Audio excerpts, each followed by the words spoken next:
السلام عليكم ورحمة الله وبركاته. اللهم صل وسلم وبارك على سيدنا محمد أفضل الخلق وعلى آله وصحبه وسلم.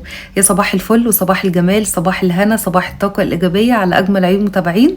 النهاردة راجعة لكم بيوم جديد وفيديو جديد، وزي ما شفتوا في العنوان وفي الصورة أنا النهاردة في بيت حماية. قلت أخدكم بقى معايا النهاردة ونقضي اليوم برضو مع بعض، وبالمرة بقى نصور روتين قوي جدا، لأن عايزة أقول لكم حماية كان مسافر، وأول ما رجع بقى من السفر عايزة أقول لكم أنا عملتها له مفاجأة أصلا، لأن هو كان بقاله فترة بصراحة مش موجود معانا. يلا بينا بقى كده نرتب الدنيا ونظبط الشقه ونروقها له، لان بقى لها فتره جدا جدا زي ما انتم شايفين مقفوله والتراب والدنيا حر. نظبط كده الشقه ونروق على الدنيا ونخلي الدنيا كده بصوا زي الفله و100 فله و10 زي ما بيقولوا. بس قبل اي حاجه عايزه لايكات كتير جدا. بصوا يعني كل اللي يدخل الفيديو يدوس لايك على طول اول ما يدخل، ولو لسه مش مشتركه في القناه انزلي على طول كده اشتركي من كلمه الاشتراك واكتبي كلمه الكل علشان خاطر انزل اي فيديو تتابعيه معايا ان شاء الله. بجد انا بشكر كل واحده فيكم وكل اخت وكل حد دخلت كتبت لي كومنت كويس ودعت لاحمد جوزي بالشفاء.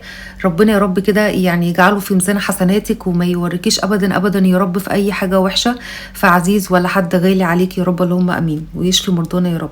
فبجد انتوا كلكم اخواتي وكلكم على راسي، وكتر الف خيركم بجد والله العظيم. انتوا بجد يعني قد الثقه اللي انا اديتها لكم، وانتوا دايما معايا وفي ظهري، واثبتوا لي كتير ان انتوا فعلا شروطي غاليه عندكم. واحمد طبعا اخوكم ده كمان، لان في ناس كتير جدا وامهات كتير جدا بيتفرجوا عليا بيحبوا احمد وبيقعدوا يدعونا دعوات جميله جدا بصراحه على الواتس وفي الانستجرام. هسيب لكم الانستجرام بتاعي تحت في اول كومنت مثبت، عشان طبعا في ناس كتير حابين يتابعوني وبيكتبوا لي في الكومنتات، ولكن انا برضو هسيبه لكم في كل فيديو، هحطه لكم في اول كومنت مثبت عشان تقدري تخشي وتتابعيني ونقرب من بعض كده ونبقى كلنا كده حبايب وصحاب. لان عايزه اقول لكم انا اتصاحبت على ناس كتير جدا جدا على الانستجرام، وبجد يعني بتكلم معاهم بحس ان انا مش اول مره اكلم واحده يعني الاول مره، لا هما برضو كذلك نفس النظام. فربنا اللي يعلم بجد محبتكم عندي قد ايه، وسبحان الله كده بصوا اللي في القلب بيروح للقلب على طول. ربنا يا رب يخليكم ليا ويديمكم نعمه كبيره في حياتي. بصوا انا بقول لكم دايما ربنا يجعلكم نعمه كبيره دايما في حياتي في كل فيديو، عشان انتوا بجد بعد ربنا ما يحرمنيش منكم ابدا.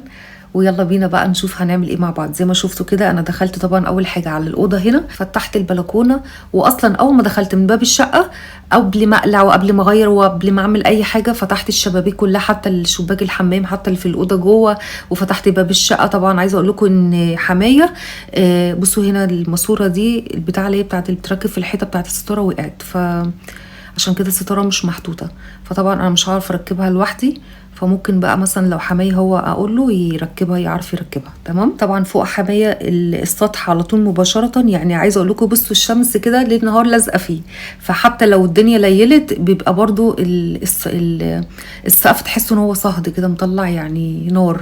فبجد ربنا يا رب يرحمنا برحمته. عايزه اقول لكم ارخم دورين، الدور الارضي والدور اللي هو اخر دور اللي هو بيبقى فوقيه السطح على طول مباشر، فبيبقى صعب جدا في الحالتين.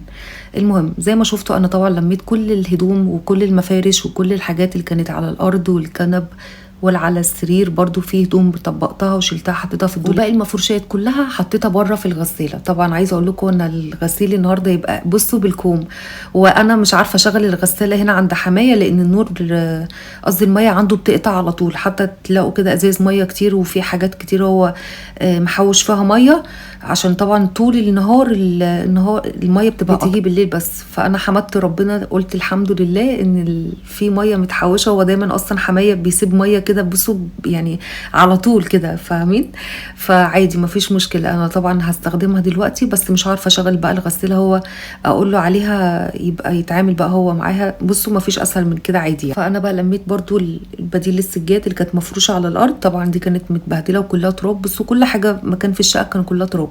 انا عايزه اقول لكم ان انا بصوا يعني كنت يا ريتني كنت جبت كمامه والله معايا، ده كمان لسه بقى اللي في البلكونه جوه، لان طبعا نظفت بره الشقه وفي البلكونه، ويعتبر الشقه كلها بالحمام بكل حاجه، لان بصوا يجي كده يلاقي الشقه زي الفل ومتنوره، لان انتوا عارفين الناس الكبيره بتحب تقعد في المكان يعني على الاقل يكون نضيف يعني مريح بس نفسيا كده مش اكتر.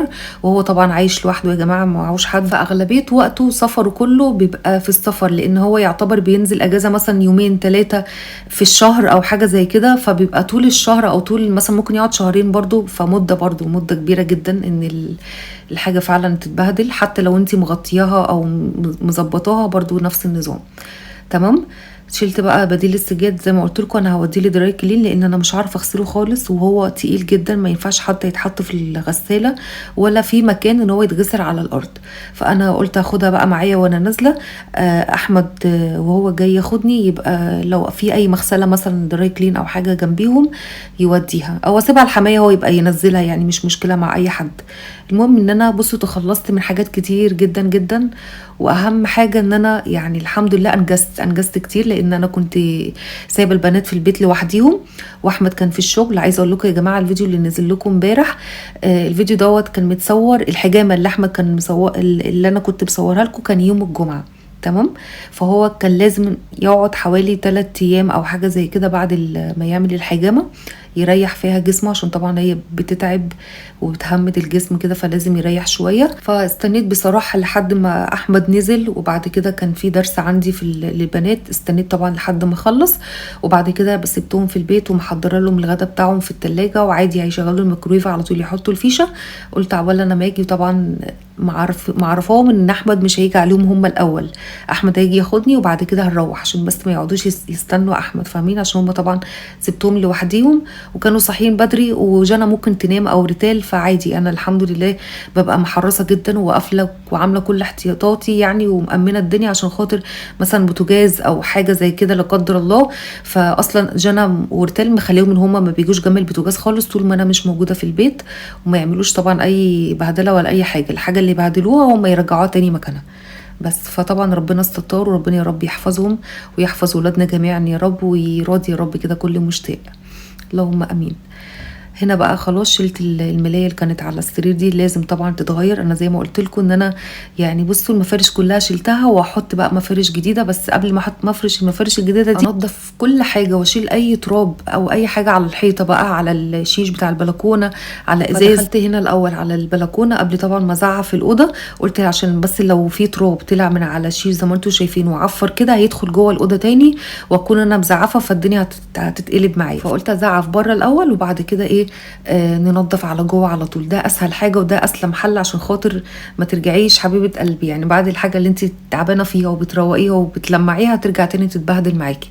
بصوا انا في خطوات كده حاجات بتجري مني ساعات، يعني انا مثلا بتشوفوني دايما في اي روتين قوي جدا اللي هو بيبقى مثلا عميق، وبشيل السرير وبكنس تحتيه وبزق الدولاب ومش عارفه ايه، فتلاقوا المقشه معايا دايما. فناس كتير تسالني ليه يا شروق مش بتطلعي المكنسه وتكنسي؟ بصوا عشان خاطر انا لو في مثلا حاجه واقعه على الارض، حاجه انا ما اعرفش الحاجه اللي انا بزقها دي هلاقي تحتيها ايه، فتدخل في الخرطوم هتسد معايا الدنيا، فلا بلاش. فبستحسن بصراحه ان انا ايه بكنس بالمكنسه كده، وكل حاجه تكون باينه قدام عيني، ومفيش حاجه يعني تبوظ معايا اي اجهزه ولا اي حاجه. وطبعا المكنسه الحمد لله صلحتها وبكنس بيها دلوقتي، وبظبط بيها الروتين اللي هو اليومي العادي، الحاجات اللي هي بتبقى على الوش كده، لان طبعا انا بعد التنظيفه اللي انا عملتها في الشقه عندي للريسبشن بقى ولا لاوضه البنات ولا لاوضتي، والله ربنا اللي يعلم انا لسه محافظه عليها لحد دلوقتي، عشان خاطر يعني حرام برضو صحتي، والحاجه برضو ما يعني هتبوظ من كتر الميه كتير مثلا، او كتر المسح كتير او حاجات زي كده، فهتبهدل معاكي الدنيا وهتاثر من عمر العفش نفسه. فانا برضو حريصه جدا على كل حاجه انا عملتها. وعايزه اقول لكم بصوا كل بيت كده، كل بيت فيه روقان، وكل بيت فيه المتوضب واللي متروق، ربنا يا رب يقوينا كلنا. عايزه اقول لكم ناس كتير جدا في التعليقات يا شروق انا اول ما شفت الفيديو بتاع النيش وانتي بتروقيه وبتنضفيه انا قمت على طول جري عملت النيش بتاعي. وبصوا يعني قد ايه فعلا الكومنتات دي بتفرحني جدا، ان انا فعلا بشجع الناس كتير، وانا برضو والله ربنا اللي يعلم بتشجع منكم كلنا كده، يعني بناخد افكار من بعض وبنحاول ان احنا نغير كده مود من بعض مش اكتر. فربنا يا رب كده يخليكم كلكم ويديكم يا رب القوه والحماس، ودايما يا رب كده بيوتكم كلها مستوره ويصلح لنا وحالكم اللهم امين. هنا بقى زي ما انتم شايفين طبعا بعد ما زعفت بقى البلكونه دخلت زعفت الحيطان في الاوضه، وبعد كده مسحت. اخر حاجه ان انا امسح عشان خاطر بقى ما يعني ما فيش اي تراب على اي حاجه خالص. بعد كده بقى هكنس. لا انا طبعا انا كنسه زي ما شفتوا. همسح اخر حاجه، همسح الارضيه بشويه كلور بقى كده وبالمقش، عشان خاطر يعني فعلا فعلا بجد الارضيه دي لازم تتغسل كده، تتمرش كده بالمقش. طبعا الفوطه اللي معايا دي فوطه التراب، انا طبعا جبتها معايا، عندي منها كذا واحده بصراحه، فقلت هنا اجيبها الحمايه واسيبها كمان موجوده. طبعا كل شويه بروح اغسلها، ولكن عايزه اقول لكم ان انا الصابونه بتاعتها مش موجوده عندي دلوقتي، فبشطفها بالميه، بضطر ان انا بغسلها كده بشويه صابون وارجع تاني ان انا امسحها، عشان ما فيش اي فوطه خالص هنا عند حمايه غير فوطه المطبخ اللي هي بتبقى خفيفه قوي دي، عارفينها اللي هي بتبقى فيها كذا لون دي، فطبعا مش هتنجز معايا ولا هتقضي معايا الغرض ولا اي حاجه. فانا طبعا كل شويه امسح الخشب زي ما انتم شايفين وارجع تاني اشطفها واعصرها واجي اكمل. تمام، مسحت كل الخشب، السرير واللي هو المنظم اللي هو تحت الشاشه ده زي ما انتم شايفين، وادي الترابيزه دي كمان، الترابيزه دي اللي احنا لازقينها مع بعض، فاكرين اللي هي بالبديل الاستيكر دوت او الاستيكر الرخام اللي انتم شايفينه دوت. عايزه اقول لكم بصوا قد ايه هو يعني متين وكويس جدا جدا وماسك في الترابيزه اصلا ومغير شكلها. الحاجات دي فعلا بعد الاستخدام بتبقى كويسه جدا وبتقعد يعني بتقعد فتره طويله جدا على حسب بقى انت استهلاكك ليها، فطول ما انت بتحافظي على اي حاجه هتقعد معاكي وهتعيش معاكي. تمام.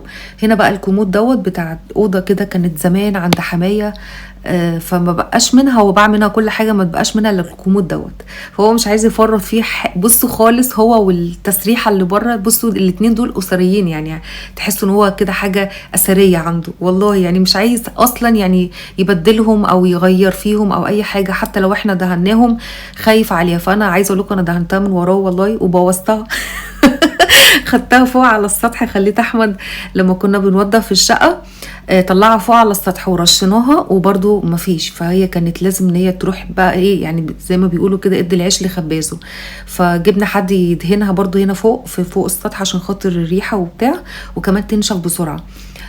لونها تحس ان هو ابيض قوي، اللي هو مش اللي هو اللون كده تحس ان هو لون اساس كده، لون العفش بتاع لون اوضه غرفه نوم، لا تحس ان هو لونه باهت قوي، تحس ان هو يعني لونه ناصع قوي، فباظت فحمايه بقى من ساعتها قال لي بصي سيبها هنا اهو، ما تجيش جنبها خالص ولا حد لا يزقها ولا يشيلها ولا يعدل فيها خالص، انا بحب كده في الداخل وفي الطلعه جنب باب الشقه ابص فيها اسرح شعري، حاطط كمان الجل بتاعه على التسريحه، فقال لي بصي ما تغيريش اي اماكن في اي حاجه خالص لما كنت بوضف الشقه، فكل حاجه رجعتها له زي مكانها وبل بالاحسن كمان. فعايزه اقول لكم بجد نفسيته قد ايه كانت مرتاحه جدا والله، يعني حتى كمان اللي احنا عملناه عند حماتي وعند امي، وعارفين لما ربنا يديكي ويكرمك تحس ان انت عايزه يعني تسعدي اللي حواليكي واقرب الناس ليكي، دول يعني دول اكتر حاجه احنا بنمشي بجد ببركتهم وبدعواتهم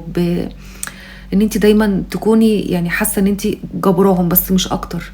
انا مش عايزه حاجه تانية غير كده الا بجد ربنا يا رب يطول لنا كده في عمرهم ويخليهم ويبارك يا رب كده في صحتهم، ويخلي انتوا كمان يا رب اهاليكم وحبايبكم، ويرحم يا رب كل ام وكل اب متوفى اللهم امين. خلاص هنا مسحت بقى الارضيه زي ما انتم شايفين اهو، حطيت شويه كلور كده في الارض وبالمقشه ويلا بينا يا بنتي يا شروق. بصوا يعني النهارده بقى كان عندي باور كده ما اقولكمش والله يعني قلت لا الشقه فعلا بجد كانت محتاجه ان هي تتنظف تنظيفه حلوه كده بنت ناس، وفي نفس الوقت ان انا انجز واخلص على نفسي لان انا سايبه البنات بره لوحديهم في الشقه عندي، وبعدين احمد مش هيروح عليهم زي ما قلت لكم، هيجي ياخدني انا الاول وبعدين طبعا هنطلع نبص على حماتي لان حماتي البيت في البيت على طول، يعني بصوا البيت لازق في البيت، فهي في شقتها وهو في شقته، فطبعا لما بنيجي هنا لازم نطلع عند حماتي، ولما بنروح عند حماتي لازم نطلع عند حمايه، فطبعا اغلبيه حمايه مش موجود في البيت زي ما قلت لكم بيبقى مسافر، فالاجتماع كله بيبقى الاعداد كلها واللي عارفين كلها بتبقى عند حماتي، فقلت بقى اخلص كده وبعدين هبقى انزل لها ان شاء الله. مش عارفه يبقى فيا حيل اطلع السلم عندها ولا لا ممكن هو اتسلم عليها من فوق المهم فرشت بقى هنا الملايه القمر اللي انتوا شايفينها دي، بصوا حاجه كده جميله يعني تفتح النفس. الملايه دي خدتها معايا وانا جايه، مش بصراحه مش بفرشها عندي بقالي كتير، ولكن هي كويسه وزي الفل، ولا فيها بقعه ولا فيها خربوشه ولا اي حاجه زي ما انتوا شايفين زي الفل. قلت بقى افرشها له كده علشان يجي تفتح يبقى نفسه كده مفتوحه على كل حاجه، لا الشقه متروقه مش زي ما هو كان سايبها ومقفوله، لان عايزه اقول لكم لو دخل كده وشافها نفسيته هتتقفل خالص يعني بجد. انتي لما بتسعدي حتى لو الناس الكبيرة دي بتسعديهم وبتفرحيهم، مش شرط بس كده انتي يعني مستنية حاجة او عايزة حاجة، لا، ان انتي بس يكونوا راضيين عنك يبقى ربنا راضي عنك بجد والله العظيم. ودايما بيمنع عنك اي حاجة وحشة، وفي ولادك وفيكي وفي جوزك وفي بيتك وفي كل حاجة وفي اهلك نفسهم. فبجد ربنا يا رب كده يخليهم ويرزقهم يا رب كده الصحة وطولة العمر يا رب. طبعا ما كانش في عنده مفارش خالص، وانا معرفش ما كانش عندي انا كمان مفارش. المفارش اللي كانت عندي اللي احنا بنفرشها على الكنبه، في منها وديتها لماما وفي منها وديتها لحماتي. فحمايه عيني بقى ايه ما عندوش، فانا عملت ايه، اتصرفت. اختكم بقى راحت جابت ملايه، لقيتها ايه متبقعه كده الجزء اللي تحت، فرحت قصه الجزء السليم اللي فوق، هي لونها ايه يعني بيج كده. وقلت بقى ايه هعملهم كسوه كده او يعني حافظه كده، بس احطها على الكرسيين اللي بره وعلى الكنبه برضو يدي كده شكل حلو، وفي نفس الوقت يحافظ على القماش نفسه. بس كده يا جدعان خلاص اختكم بصوا فرهطت والله العظيم. انا قعدت كده خدت نفس شويه، لقيت نفسي قلت لا هكسل. اول ما بقعد وبمسك التليفون حتى انا اريح شويه او التليفون يريح برضو، لان عايز اقول لكم التليفون بيسخن مني جدا، ومن ساعات لما بصور كتير فبيفصل لوحده. تمام. فقعدت كده خدت هدنه شويه، وبرضو قلت ايه لا قومي بقى يا بنتي يا شروق بلاش جسمك يكسل، عايزه اخلص وامشي على طول. بس طلعت بقى بره الاوضه زي ما انتم شايفين. قولوا لي رايكم يا جماعه في الكومنتات، طبعا قبل وبعد ده حاجه رهيبه. فالحمد لله خلصتها كده زي ما انتم شايفين وطلعت بره. طبعا الحاجات دي بتبقى بواقي اللي كانت بره في الاوضه، الحاجات اللي انا طلعتها من جوه، فلميتها كده زي ما انتم شايفين حطيتها في شنطه. وطبعا انا لسه ما كنستش الصاله، انا طلعت بس الاول كده على النجيله فوق السطح. انا ما اعرفش يا جدعان والله، يعني انا عند حمايه وعند حماتي اعمل فيهم ايه؟ انا اعمل فيهم ايه؟ ما عندهمش سور خالص، البيت ده والبيت ده، يعني هم متلككين لبعض ولا هم ولا هم مثلا، يعني مش عارفه والله. فانا مش عارفه اعمل لهم ايه. فطبعا ربنا يا رب الامن والحريص يا رب، وربنا يا رب يحفظهم. عايزه اقول لكم انا ببقى خايفه جدا اصلا على حماتي وحماية، لان هم كبار في السن، فعارفين لما بيجي يطلعوا او ينزلوا بيتسندوا، فبيبقى يعني البيت كله فيه سور، يعني في سور، لكن الدور الاخير دوت بالدور اللي قبل الاخير ده مفهوش. فهم بقالهم كده بصراحه سنين، يعني انا دخلت عليهم كده لقيتهم كده. المهم خلصت السلم بره، وزي ما شفتوا اول حاجه انا ببدا بالحاجه اللي ممكن تجيب لي عفره من بره، ابدا بها هي الاول، علشان لما اجي انضف جوه ما اعفرش على المكان اللي انا نضفت فيه. زي ما عملت جوه في الاوضه، نضفت الاول البلكونه وبعد كده دخلت على الاوضه. هنا برضو كذلك. تمام. دخلت بقى هنا على الصاله زي ما انتم شايفين. بصوا بقى دي الازايز اللي انا بقول لكم عليها، اللي حمايه محوش فيها الميه على طول. تمام. ودي التسريحه اللي انا بقول لكم عليها، ماشي، انا ماليش دعوه بقى خالص، انا اهو مش هاجي جنبها. فطبعا لازم اروقها ملمعه يعني، حتى عشان خاطر تنور برضو هي كمان. وزي ما شفتوا بره انا كنست النجيله كلها، كان عليها حاجات واقعه مترميه من الهواء والتراب اللي فوق السطح، فطبعا اي حاجه فوق السطح بتنزل على النجيله. فطبعا كل دوت يعني كان بيجي في الكاميرا، معلش انا بعتذر لكم جدا جدا، لان العفره والحاجات دي كانت بتيجي على الشاشه اكنها كده حاجات بتطير، فمعلش. المهم دخلت بقى كده زي ما انتم شايفين، نزلت كل الرخامه، الحاجات اللي كانت على الرخامه، الازايز حطيتها تحت الحوض. وطبعا في ازايز بقالها فتره جدا كتيره مركونه، فطبعا ايه متبصبه تحت الارض. فهشيلها، هروق كل حاجه واشيلها من مكانها. والغساله دي برضو كده هزقها شويه واكرس برضو تحتيها، واشيل كل الحاجات اللي على الرخامه اللي هي التانية اللي هي جنب الحوض. تمام. عايزه اقول لكم بقى ان الحوض ده حمايه مش بيستخدمه خالص من ساعه ما ركبناه، يعني خفيف جدا. ليه؟ هقول لكم. لان طبعا هو عمل الحنفيه دي في الحيطه، تمام، والمفروض ان هي بيبقى فيها لها صرف من تحت، يعني ما عرفوش بصراحه ان هم يركبوا لها صرف، هتبوش الحيطه، وكمان ممكن ايه هتبوش الحيطه ميه، هتخلي الحيطه دي كلها ميه كده متبوشه. فطبعا هو بيقول لي هو قافلها بقاله سنين، يعني بقاله حوالي اكتر من 25 سنه هو قافل الحيطه دي، فانا جانا افتحها بقى دلوقتي يعني. فقلت لا خلاص، يعني هو كفايه بس ان احنا اكتفينا بالحنفيه، علشان خاطر على الاقل يغسل كده شويه فاكهه، شويه خضار، ما يخشش الحمام برضو بالخضار وبالاكل والحاجات دي. او انا مثلا لما اجي اعمل اكل او غيري او اي حد المهم يجي يحط اكل او اي حاجه، ما تبقاش يعني يدخل بقى الحمام برضو عشان غلط. فانا خليته كده يستخدم اي حاجه عنده على الحوض دوت. وطبعا حاطط تحتيها كده جردل كبير، فلما بتتملي بيدلقها على طول. بس هنا بقى مسحت الرخامه وشلت كل الحاجات اللي كانت عليها ولمعتها، عشان بس ايه لما اجي ارجع الحاجه تاني مكانها هتبقى على نظافه. طبعا انا حماية ما كانش يعرف ان انا في البيت، والله والله العظيم فعلا بجد ما كان يعرف ان انا موجوده. انا عرفت من احمد ان هو جاي في اليوم يعني الكذا، انا قلت لا هروح على طول. عايزه اصلا اقول لكم ان احمد بيفرح جدا جدا جدا، يعني حاجه زي كده تبسطه وتفرحه وتغير من موده شويه. انا اعملها بصوا يعني على حبايب عينيا كده والله، لان فعلا بجد احمد غالي عندي جدا. ربنا يا رب يخليه لي يحفظه لي ويخلي يا رب كده انتوا كمان يعني حبايبكم. ف احمد الفتره دي فعلا نفسيته كانت تعبانه، لمجرد ان هو طلع بس كده دردش معاكم شويه، هو بيقول لي والله انا حسيت ان انا يعني خدت تفاؤل كده وخدت امل كده لقدام. حتى لما بعد ما قرا تعليقاتكم بجد كان فرحان جدا وسعيد قد ايه، يعني انتوا دخلتوا الفرحه على قلبه والله العظيم، انتوا فعلا بجد. بصوا يعني التعليقات كلها هو قراها وشافها ورد عليكم، وربنا يا رب يخليكم لينا وما يوريكمش ابدا يا رب في اي حد عزيز ولا غالي عليكم اي حاجه وحشه. فقد ايه كان مبسوط وفرحان. واول ما عرفت زي ما قلت لكم كده ان حمايه جاي، قلت لا قومي بقى يا بنتي يا شروق كده. اكيد طبعا الشقه بتبقى متبهدله، وهو اصلا عايزه اقول لكم هو واخد عليا، يعني هو واخد ان انا مثلا زي بنته. فحتى اي حاجه مثلا نفسه فيها او حاجه بيبقى مثلا عايزه بيقولها لي، يعني انا بحس ان هو زي ابويا بجد، الله يرحمه طبعا ويغفر له ويسامحه. انا بحس ان هو في طيبه كده من بتاعت بابا كده، بحس ان هو في من بابا شويه، فببقى حاسه ان انا عايزه برضو اخدمه والله، هو كمان برموش عينيا ربنا اللي يعلم. فالحمد لله ربنا يا رب كده يخليهم. زي ما شفتوا لمعت وغسلت كل حاجه، لمعت الرخامه اللي انتوا شايفينها اللي بره دي، والرخامه التانية اللي هي عند الحيطه، وغسلت الحوض برضو معايا. والبوتاجاز بقى انا ما غسلتوش بصراحه، لان هو مهما يتغسل هو انا لمعته بس بصراحه، لان هو لما بيتغسل الصدى اللي فيه ما بيطلعش، بتحسه برضو مهما غسلتيه ومهما عملتيه تحس ان هو برضو لسه مش نظيف.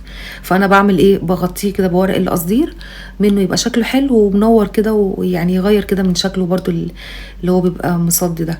فبس هو شغال يعني هو انت زي ما شفت هو شغال وزي الفل، وبصراحه وحمايه مش عايز يغيره.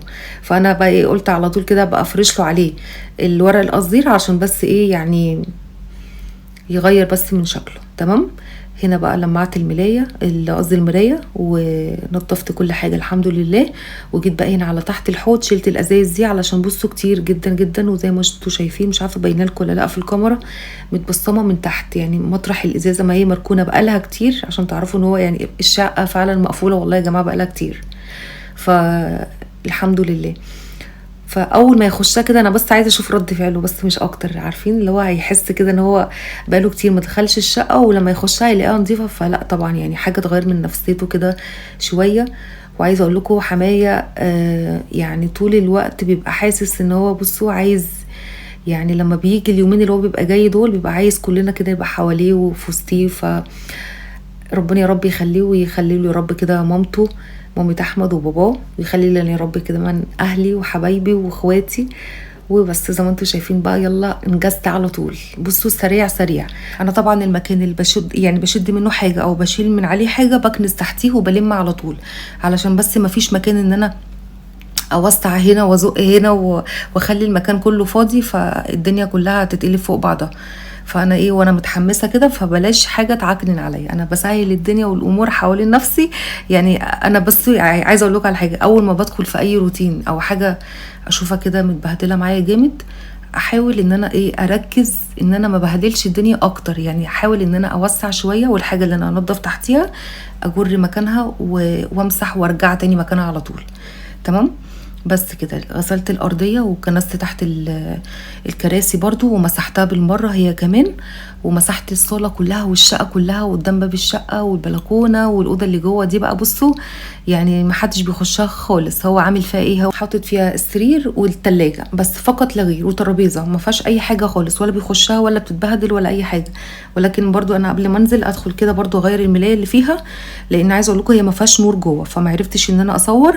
والسقف عالي جدا ما عرفتش ان انا طبعا اغير الاضاءه وما فيش حاجه اطلع عليها.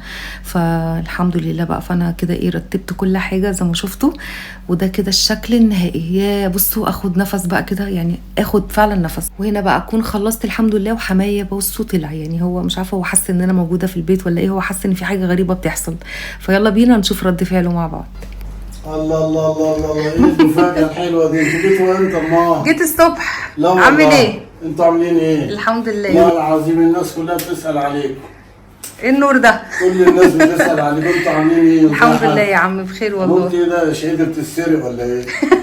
عايزه اقول لك انا شفتك في البلكونه من شويه ودخلت تاني بسرعه. ايوه قلت لا تشوفني. قلت عامله لك مفاجاه. انتوا عاملين ايه وازاي يا حبيبي؟ الحمد لله تمام، والله. كله تمام؟ الحمد لله يا بس عم. اهم حاجه ديت. ايه رايك في الدنيا؟ روقت الشقه كلها.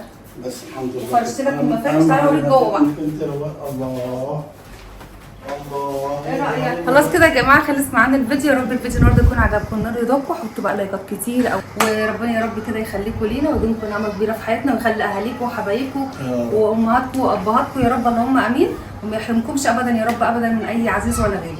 بس كده لايكات كتير او على فيديو النهارده لو لسه ما اشتركتيش. بيحبوكي والله، الناس دي بتحبك والله، بيقابلوني في الشارع كتير.